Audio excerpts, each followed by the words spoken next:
My project is on my favorite family vacation. My first favorite family vacation to go on was Niagara Falls because of its majestic beauty.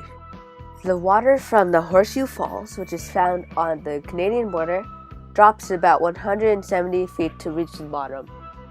Niagara Falls gets its green color from the dissolved rocks and minerals found inside of the water.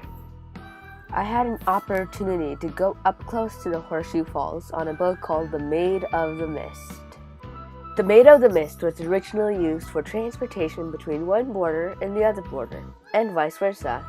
But eventually, as a tourist attraction, they decided to bring people up close to the Horseshoe Falls to get drenched by the mist, which I found extremely enjoyable.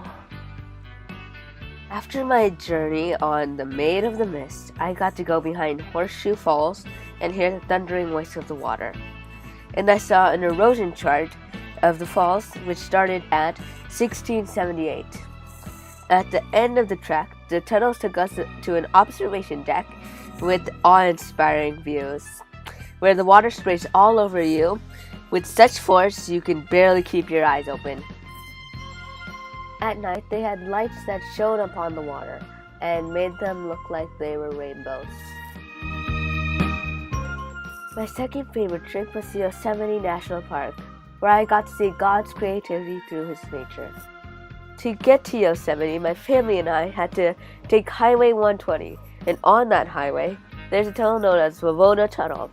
At 4,233 feet long, Wawona Tunnel is the longest highway tunnel in California, and it's one of the 3 ways to get into Yosemite National Park. When we got to the end of the tunnel, I was happy because I thought the drive was over, but I was wrong. There is still a lot more driving to get down to the trails of Yosemite National Park. At least there were beautiful views. When we continued on foot, we had beautiful views of Half Dome, which rises more than 4,737 feet above the valley floor.